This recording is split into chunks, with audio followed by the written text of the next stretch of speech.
Reasoning செக்ஷன்ல நிறைய marks score பண்ண இந்த வீடியோ ஃபுல்லா பாருங்க.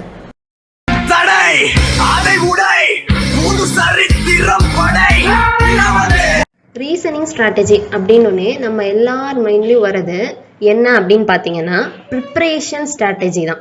ஸோ எல்லாருமே கேட்கறது என்னன்னா உங்கள் ப்ரிப்பரேஷன் ஸ்ட்ராட்டஜி சொல்லுங்க, உங்கள் ப்ரிப்பரேஷன் ஸ்ட்ராட்டஜி சொல்லுங்க அப்படின்னு. பட் ஆக்சுவலி என்னை பொறுத்த வரைக்கும் ரீசனிங் ஸ்ட்ராட்டஜிங்கிறது ப்ரிப்பரேஷன் ஸ்ட்ராட்டஜி மட்டும் கிடையாது.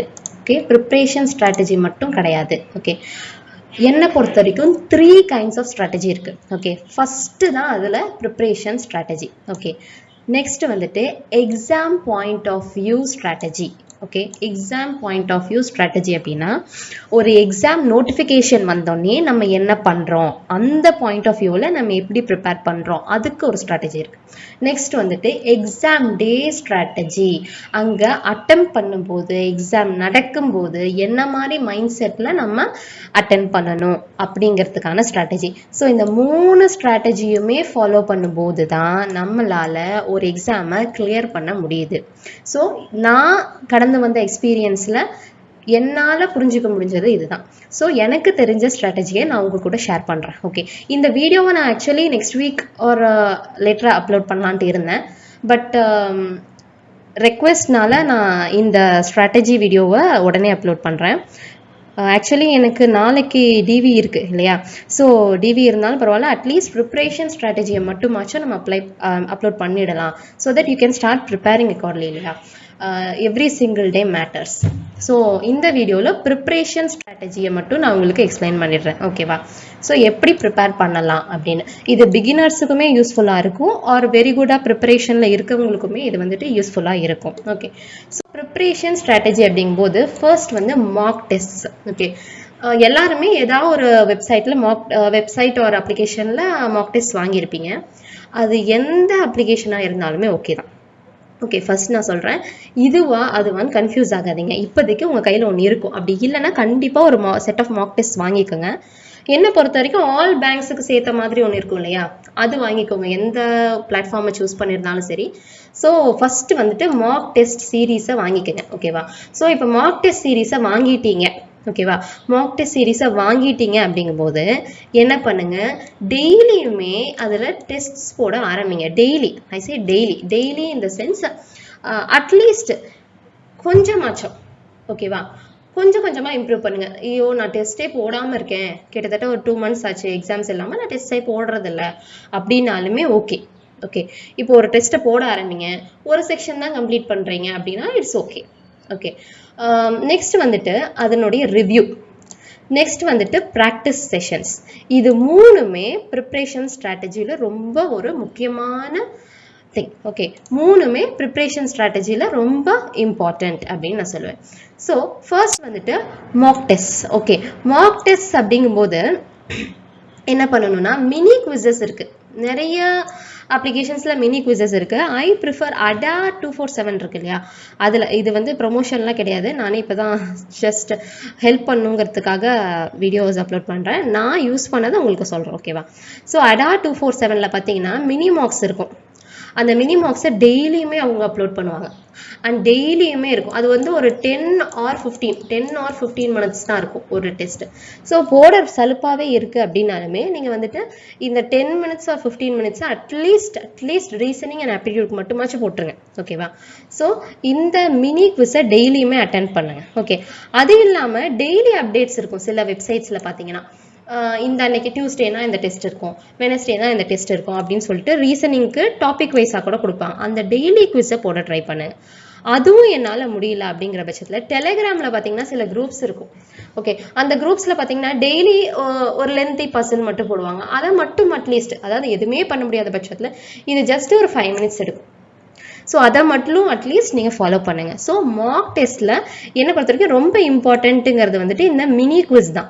இந்த மினி குவிஸை மட்டும் 1 week போடுங்க. உங்களுடைய ஸ்பீட் ஆகட்டும், உங்களுடைய அக்யூரசி ஆகட்டும், உங்களுடைய கொஸ்டினை செலக்ட் பண்ணுற விதம் ஆகட்டும், கண்டிப்பாக அட்லீஸ்ட் ஒரு 5% இம்ப்ரூவைஸ் ஆகும். நான் வந்து கேரண்டியே கொடுப்பேன். இந்த மினி குவிஸை டெய்லி அதில் என்னென்ன வருது, அது பேங்கிங் ரிலேட்டடாக, ரீசனிங் ரிலேட்டடாக ஒரு கண்டிப்பாக ஒரு 3, அது மெயின்ஸாக இருந்தாலும் சரி, ப்ரிலிம்ஸாக இருந்தாலும் சரி, ரெண்டையுமே போடுங்க. ஓகேவா? ஸோ இதுதான் வந்து மார்க் டெஸ்ட் ரிலேட்டடான ஒரு இம்பார்ட்டண்ட்டான விஷயம். நெக்ஸ்ட் என்ன அப்படின்னு பார்த்தீங்கன்னா, மார்க் டெஸ்ட்டில் செக்ஷனல் டெஸ்ட்டுக்கு இம்பார்ட்டன்ஸ் கொடுங்க. டைரெக்டாக போயிட்டு ஃபுல் டெஸ்ட் அட்டன் பண்ணாதீங்க, வெறுத்துடும். ஓகேவா? ஸோ ஃபர்ஸ்ட் வந்துட்டு செக்ஷனல் டெஸ்ட்டை போட ஆரம்பிங்க. செக்ஷனல் டெஸ்ட் அப்படிங்கும்போது இப்போ ப்ரிலிம்ஸ் அப்படின்னு எடுத்துட்டிங்கன்னா 20 மினிட்ஸ் தான் உங்களுக்கு ஒரு செக்ஷனல் டெஸ்ட். ஓகே, 20 மினிட்ஸ் நீங்கள் உட்கார்ந்தீங்கன்னா உங்களுக்கு எப்படி போகுதுன்னே தெரியாது. அதுக்கு டைம் ஒதுக்குறது உங்களுக்கு பெருசாக தெரியாது. ஓகே, அதுவே ஃபுல்லாக ப்ரிலிம்ஸ் போடணும்னா இப்போ இங்கிலீஷ் செக்ஷன் ஃபர்ஸ்ட் இருக்குன்னு வச்சுக்கோங்களேன், சம்டைம்ஸ் இங்கிலீஷில் உங்களுக்கு ஃபெட்டப் ஆகிடும். ஓகே, ஒரு ஆப்டிடியூட் செக்ஷன் ஃபர்ஸ்ட் இருக்குன்னா சம்டைம்ஸ் அதுலேயே உங்களுக்கு ஃபெட்டப் ஆகிடும். நீங்கள் ரீசனிங்குள்ளேயே போக மாட்டீங்க. பட் நான் சொல்கிறேன், ரீசனிங் வந்து ஒரு குட் ஸ்கோரிங் பார்ட். ஓகேவா? நீங்கள் கரெக்டாக ஹேண்டில் பண்ணீங்கன்னா கண்டிப்பாக அதில் நல்லா ஸ்கோர் பண்ணலாம். ஸோ செக்ஷனல் டெஸ்ட்டை கண்டிப்பாக எடுங்க. ஃபுல் டெஸ்ட் எடுக்கிறதுக்கு முன்னாடி முதல்ல செக்ஷனல் டெஸ்ட் எடுக்க ஆரம்பிங்க. அண்ட் இந்த செக்ஷனல் டெஸ்ட் வந்து அட்லீஸ்ட் வீக்லி 3 times ஆகுது, அதாவது 2 நாளைக்கு ஒரு தடவை கண்டிப்பாக ஒரு செக்ஷனல் டெஸ்ட் போட்டுருங்க. நான் வந்து எப்படி போடுவேன் அப்படின்னா, இப்போ இன்னைக்கு வந்துட்டு நான் ரீசனிங்கோட செக்ஷனல் போடுறேன்னா நாளைக்கு வந்து ஆப்டிடியூடோட செக்ஷனல் போடுவேன். அதுக்கடுத்த நாள் வந்துட்டு மறுபடியும் ரீசனிங்கோட செக்ஷனல் போடுவேன். ஓகே, எக்ஸாம் நோட்டிஃபிகேஷனே இல்லைங்கிறப்போ இந்த செக்ஷனல் டெஸ்ட் எல்லாம் வச்சு என்ன பண்ண போறீங்க? ஸோ ஃபர்ஸ்ட் செக்ஷனல் டெஸ்ட் தான் போட ஆரம்பிங்க. ஓகே, இது வந்து என்னுடைய பிக் ரெக்வெஸ்ட். ஓகே, ஸோ இதெல்லாம் மார்க் டெஸ்ட்ல நீங்க முக்கியமா பண்ண வேண்டிய விஷயம். நெக்ஸ்ட் வந்துட்டு ரிவ்யூ. ஓகே, ரிவ்யூ அப்படின்னு பார்க்கும்போது எத்தனை பேர் வந்து டெஸ்ட்டை போட்டு எல்லா டெஸ்டையும் ரிவ்யூ பார்க்குறோம்? என்னை பொறுத்த வரைக்கும் டெஸ்ட் போடுறதை விட ரிவ்யூ பார்க்கறது ரொம்பவே இம்பார்ட்டன்ட். ஓகே, இப்போ இந்த டாபிக்ஸ்லாம் இருக்கு இல்லையா, syllogism, inequalities, direction, blood relation, இது எல்லாருக்குமே ஈஸியான டாபிக்ஸ் தான். Okay, easy in the sense puzzle வந்து ஆன்சர் வருமா வராதான்னு தெரியாது இல்லையா? பட் இந்த 4 டாபிக்குமே உட்கார்ந்து போட்டிங்கன்னா கண்டிப்பாக ஆன்சர் உங்களுக்கு வரும் இல்லையா? ஸோ கண்டிப்பாக ஆன்சர் வரும் அப்படிங்கிற எல்லா டாப்பிக்குமே ஈஸியான டாபிக் தான். ஃபர்ஸ்ட் அதை மனசில் வச்சுக்கோங்க. ஓகேவா? நமக்கு கஷ்டமானு நம்ம நினைக்கிறோமா இல்லையாங்கிறது இம்பார்ட்டன்ட் கிடையாது. உட்கார்ந்து நம்ம சால்வ் பண்ண ஆன்சர் வரும் அப்படிங்கிற டாபிக்ஸ் எல்லாமே ஈஸி டாபிக்ஸ் தான். ஸோ அப்படி கன்சிடர் பண்ணும்போது இந்த 4 டாபிக்ஸுமே உங்களுக்கு ஆக்சுவலி ஈஸியான டாபிக்ஸ் தான். நீங்கள் மைண்டில் எப்படி எடுத்துக்கிறீங்கன்றதை தாண்டி இது 4மே வந்து உங்களுக்கு ஈஸியான டாபிக்ஸ் தான். ஸோ நீங்கள் ஒவ்வொரு தடவை ரிவ்யூ பார்க்கணும். ரிவ்யூ பார்க்கும்போது என்ன ஆகும்னா, இந்த சிலாகிசம்ல மைனர் மிஸ்டேக்ஸ்லாம் பண்ணுவோம். நம்ம நாட்டை கண்டுக்காம விட்டுருப்போம்.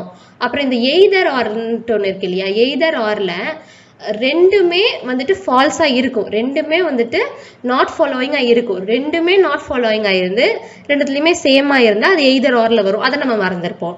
ஸோ இந்த மாதிரியான மைனர் மிஸ்டேக்ஸ் எல்லாம் நம்ம எங்க பண்றோம், எப்ப பண்றோங்கிறது இந்த ரிவ்யூல நமக்கு தெரிஞ்சிடும். ஸோ 1 week ஒழுங்கா ரிவ்யூ பார்த்தீங்கன்னு வச்சுக்கோங்களேன், சிலாகிசம்ல நீங்க 100% அக்யூரேசியை ரீச் பண்ணிடலாம். ஓகேவா? சிலாகிசம் ஆகட்டும், இன்இக்வாலிட்டி ஆகட்டும், டிரெக்ஷன்ல மோஸ்ட்லி நீங்க மிஸ்டேக்ஸ் பண்ண மாட்டீங்க. பட் சம்டைம்ஸ் சவுத்துக்கு பதிலாக நார்த்துன்னு வரைஞ்சிடுவீங்க, சம்டைம்ஸ் ஈஸ்ட்டுக்கு பதிலாக வெஸ்ட்னு வரைஞ்சிடுவோம். ஓகேவா? ஸோ அந்த மாதிரி மிஸ்டேக்ஸும் நீங்க அப்படியே கான்ஷியஸா போட ஆரம்பிப்பீங்க.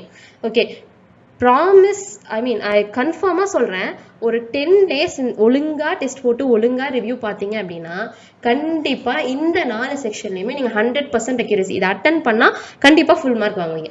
அந்த மாதிரி ஒரு ஸ்டேஜுக்கு வந்துடுவீங்க. ஸோ இதுலேயே உங்களுக்கு புரிஞ்சிருக்கும் ரிவ்யூங்கிறது எவ்வளோ முக்கியம், எவ்வளோ இம்பார்ட்டன்ட் அப்படிங்கிறது. நெக்ஸ்ட் என்ன அப்படின்னா, பசிலோட ரிவ்யூ. ஓகேவா? எப்பவுமே மோஸ்ட்லி நான் என்ன பண்ணுவேன்னா, ஸ்டார்டிங் ஸ்டேஜஸில் ஒரு பசில் ஒரு டெஸ்ட் போடுறோம் அப்படின்னா நான் வந்து மிஸ்டேக் ஆனதை மட்டும் பார்ப்பேன். ரிவ்யூ எது மிஸ்டேக் ஆயிருக்கு அப்படின்னு மட்டும் பார்ப்பேன். மோஸ்ட் ஆஃப் தம் அதை தான் பண்ணுவோம். மிஸ்டேக் ஆயிருக்கிறத மட்டும் பார்க்கறது ரிவ்யூ கிடையாது. நம்ம அட்டென்ட் பண்ணாமல் இருக்கும் இல்லையா சில கொஸ்டின்ஸ், அது எல்லாமே நமக்கு தெரியும்னு நம்மளால சொல்ல முடியாது. எல்லாமே போட்டிருந்தா கரெக்டாக போட்டிருப்போம்னு நம்மளால சொல்ல முடியாது. ஸோ நம்ம அன்அட்டெம்ப்டட் கொஸ்டின்ஸையும் ரிவ்யூ பார்க்கணும். ஓகே, அப்படி பார்க்கும்போது நம்ம பசில்ஸை கண்டிப்பாக போட்டு பார்க்கணும். ஓகேவா? ஸோ பசில்ஸை கண்டிப்பாக போட்டு பார்க்கணும். அதில் சர்க்கிள், ஸ்கொயர், ஃப்ளோர் அப்படின்னு பல வித்தியாசமான பசில்ஸ் இருக்கு இல்லையா? ஸோ இந்த வித்தியாசமான பசில்ஸை ஒன்னொன்னா ரிவ்யூ பார்க்கும்போது உங்களுக்கு ஒரு 10 or 15 days or even 20 days கழிச்சு உங்களுக்கு என்ன தெரிய வரும்னா, இந்த 3ல நீங்க எந்த விதமான பசில்ல டாப்பரா இருக்கீங்கன்றது உங்களுக்கு தெரிய வரும். ஓகே, சில பேர் சர்க்கிள் பசில்ல டாப்பரா இருப்பாங்க. டாப்பர் இந்த சென்ஸ் நான் டாப் மார்க் வாங்கினதா டாப்பர் அப்படி கிடையாது. அது உங்களால நல்லா சால்வ் பண்ண முடியும். அது வந்து உங்களுக்கு 20 டேஸ்ல தெரியும். ஓகே, ஸோ இப்போ ஸ்கொயர் பசில் சால்வ் பண்றவங்க சில பேர் இருப்பாங்க. ஃப்ளோர் பார்த்தோன்னே போடுற மாதிரி சில பேர் இருப்பாங்க. அந்த பார்த்தோன்னே போடுறது எப்போனா இந்த 15-20 டேஸ் எண்ட்ல உங்களுக்கு வர ஆரம்பிச்சிடும், உங்களுக்கு புரிய ஆரம்பிச்சிடும். ஓ, எனக்கு இது நல்லா வருது அப்படின்னு. ஸோ கொஸ்டின்ஸ் இது எங்க ஹெல்ப் பண்ணும்னா கொஸ்டின் செலெக்ஷன்ல உங்களுக்கு ஹெல்ப் பண்ணும். ஓகே, கொஸ்டின் செலெக்ஷன்ல ஹெல்ப் பண்ணும் அப்படிங்கும்போது உங்களுக்கு ரொம்பவே ஈஸி ஆயிடும். ஸோ என்ன பண்ணுவீங்க, நீங்க பசில்ஸ் போட ஆரம்பிக்கும் போது ஃபர்ஸ்ட் உங்களுக்கு வர பசில் போட ஆரம்பிப்பீங்க. ஆட்டோமேட்டிக்கா நீங்க சால்வ் பண்ணி முடிப்பீங்க. ஓகே, ஸோ ஆட்டோமேட்டிக்கா உங்க ஸ்கோர்ஸ் ரீசனிங் மூலியமா இன்க்ரீஸ் ஆகும். ஓகே, ஸோ ரிவ்யூங்கிறது மார்க் டெஸ்ட்டை விட இம்பார்ட்டன்ட். நீங்க மார்க் டெஸ்ட் போடுறத விட ரிவ்யூ ஒழுங்கா பார்க்கணும். ஓகே, அண்ட் ரிவ்யூ எல்லார் மாதிரியும் ரிவ்யூ பார்க்குறேன் அப்படின்ட்டு சும்மா பார்க்கறது கிடையாது. அதுதான் வந்து இந்த ப்ராக்டிஸ் செஷன்ஸ். ஸோ ரிவ்யூ வந்துட்டு ஒரு ப்ராக்டிஸ் செஷன் தான். ஸோ ப்ராக்டிஸ் செஷன் அப்படிங்கும்போது நம்ம பாட்டுக்கு 6 மணிக்கு எடுத்து ஒரு கொஸ்டின் வச்சுட்டு ஒரு பசில் ஆன்சர் வரலன்னு 1 மணி நேரம் சால்வ் பண்ணக்கூடாது. ஓகே, ஒரே ஒரு கொஸ்டின் சால்வ் பண்ணாலும் டைமர் செட் பண்ணி சால்வ் பண்ணுங்க. டைமர்னா நான் ஃபோனில் டைமர் எடுத்து டைமர் செட் பண்ணணும் அப்படின்னு அவசியம் கிடையாது. ஒரு 5 மினிட்ஸ், இப்போ முன்னாடி ஒரு கிளாக் இருக்கும், எப்படி பார்த்தாலும் எந்த ரூம்ல இருந்தீங்கனாலும் ஒரு கிளாக் இருக்கும், இல்லை ஃபோனில் டைம் இருக்கும், இல்லை வாட்ச்ல டைம் இருக்கும் இல்லையா. இப்போ 12:50 ஆகுது அப்படின்னா 12:55 இதை போடணும் அப்படின்னு செட் பண்ணிக்கோங்க. ஓகே, போட முடியலன்னா கூட ஓகே, ஜஸ்ட் டைம் செட் பண்ணிக்கோங்க. ஓகே, மறுபடியும் செகண்ட் டைம் இப்போ 5 மினிட்ஸ்ல போட முடியல, ஓகே, மறுபடியும் ஃபர்ஸ்ட்லேருந்து ட்ரை பண்ண வேண்டியதா இருக்கு அப்படிங்கும்போது என்ன பண்ணுங்க, ஒரு 10 மினிட்ஸ் செட் பண்ணிக்கோங்க, பரவாயில்ல. ஓகே, செகண்ட் டைம் போடுறதுனாலும் 10 மினிட்ஸ் செட் பண்ணுறது தப்பு இல்லை. ஓகே, நம்ம இழுத்து 1 மணி நேரம் போடுறதுக்கு அந்த மாதிரி செட் பண்ணுறது தப்பு இல்லை. ஸோ அப்படி செட் பண்ணிட்டா நீங்கள் 10 மினிட்ஸ் செட் பண்ணியிருப்பீங்க. பட் செகண்ட் டைம் போடுறதுனால உங்களுக்கு 4 மினிட்ஸ் ஆர் 3 மினிட்ஸ்லேயே சால்வ் ஆகிடும் ஆன்சர். ஸோ அப்படி சால்வ் ஆகும்போது அது உங்களுடைய கான்ஃபிடென்ஸை பூஸ்ட் பண்ணும். ஓகே, ஸோ கான்ஃபிடன்ஸ் வந்துட்டா ஆட்டோமேட்டிக்காக அடுத்தடுத்துலாம் நம்ம 2.5 மினிட்ஸ்லேயே சால்வ் பண்ண ஆரம்பிச்சிடும். ஸோ அந்த கான்ஃபிடன்ஸ் வரத்துக்கு நம்ம கண்டிப்பாக டைமர் யூஸ் பண்ணியே ஆகணும். ஓகே, டைமர் யூஸ் பண்ணும்போது என்ன பண்ணுங்கன்னா, ஃபர்ஸ்ட் நீங்கள் வந்து ஸ்டார்ட் பண்ணும்போது இனிஷியலாக இப்போ தான் நான் முதல்ல ரிவ்யூ பார்க்க ஆரம்பிக்கிறேன்னா ஒரு கொஸ்டினுக்கு எப்படியும் நீங்கள் ரொம்ப வெரி பிகினராக இருந்தால் கூட தெரியும், அந்த கொஸ்டினை பார்த்தா இதுக்கு ஒரு 5 மினிட்ஸ் 6 மினிட்ஸ் ஆச்சு ஆகணும்னா நீங்கள் அதை 12 மினிட்ஸாக செட் பண்ணுங்க. டைமிங் டபுள் த டைமாக செட் பண்ணுங்க. ஓகே, டபுள் த டைமாக செட் பண்ணும்போது நீங்கள் கண்டிப்பாக அந்த 12 மினிட்ஸ்க்குள்ளே முடிச்சே தீருவீங்க. ஓகே, நெக்ஸ்ட் போக ஒரு 20 டேஸ்க்கு அப்புறம் ஒரு 5 மினிட்ஸ் செட் பண்ணுங்க. அதாவது இவ்வளோதான் டைம்னா அவ்வளோதான் செட் பண்ணுங்க. ஓகே, அண்ட் இப்படி போட டைம் ஆக டேஸ் ஆக என்ன ஆகும்னா அந்த 5 மினிட்ஸ் 3 மினிட்ஸ் ஆகும், 3 மினிட்ஸ் 2 மினிட்ஸ் ஆகும், அண்ட் சம்டைம்ஸ் ஈவன் 2 மினிட்ஸ் முடியறதுக்குள்ள நீங்க சால்வ் பண்ணிடுவீங்க சில பசில்ஸை. ஸோ ரிவ்யூ எவ்வளோ முக்கியமோ அதே மாதிரி அதை ப்ராக்டிஸ் செஷனாக மெயின்டைன் பண்ணுறது அதை விட முக்கியம். ஓகே, ஸோ நெக்ஸ்ட் வந்துட்டு இதனால என்ன ஆகுதுன்னா ஒவ்வொரு ரிவ்யூ செஷனும் உங்களுக்கு ப்ராக்டிஸ் செஷனாக மாறிடுது. ஓகே, ஸோ ப்ரிப்ரேஷன் ஸ்ட்ராட்டஜி அப்படிங்கும்போது என்னுடைய ப்ரிப்ரேஷன் ஸ்ட்ராட்டஜி இதுதான். ஸ்டார்டிங் பீரியட்ல நானுமே கொஞ்சம் ஏனோ தானோ அப்படின்னு தான் இருந்தேன். பட் நீங்கள் ஒரு எக்ஸாமை ஃபோக்கஸ் பண்ணிட்டீங்க, இதில் எப்படியாவது போயிடணும், இந்த வருஷம் எப்படியாவது கிளிக் பண்ணிடும் அப்படின்னு ஃபிக்ஸ் பண்ணிட்டீங்கன்னா நீங்கள் ஒவ்வொரு செக்ஷன்லையுமே இந்த மாதிரி இறங்கணும், ஒரு ஸ்ட்ராட்டஜி வச்சு இறங்கணும். அப்படி இல்லைன்னா நம்ம வந்து இப்போ ஃபீல் பண்ண மாட்டோம். என்ன எப்போனா எக்ஸாம் எழுதுவோம் இல்லையா, அது எழுதும் போதே ஃபீல் பண்ணுவோம். அவர் எழுதிட்டு வெளில வரும்போது அது ரொம்பவே கஷ்டமா இருக்கும். படிச்சிருக்கலாமோ, இதை பண்ணியிருக்கலாமோ, அதை பண்ணியிருக்கலாமோ, அன்னைக்கே அப்படி பண்ணியிருக்கலாமோ அப்படின்னு தோணும். பட் அது ரொம்ப லேட். இப்போ மே மந்த் அப்படிங்கிறது சீரியஸ்லி உங்களுக்கு ஒரு கோல்டன் பீரியட் மாதிரி தான். ஸோ மே மந்த்லேயே ஸ்டார்ட் பண்ணிட்டீங்கன்னா நீங்கள் ஆர்ஆர்பிக்கே ரொம்பவே நல்லா ரெடி ஆகிடுவீங்க. ஓகே, ஸோ ஆர்ஆர்பிக்கு ரெடி ஆகிட்டீங்கன்னா suppose even if RRB miss ஆனால் கூட அதுக்கப்புறம் ஐபிபிஎஸ், அதுக்கப்புறம் எஸ்பிஐ ஏதாவது ஒன்று கண்டிப்பாக கிளிக் ஆகிடும் நமக்கு. Subscribe for more videos.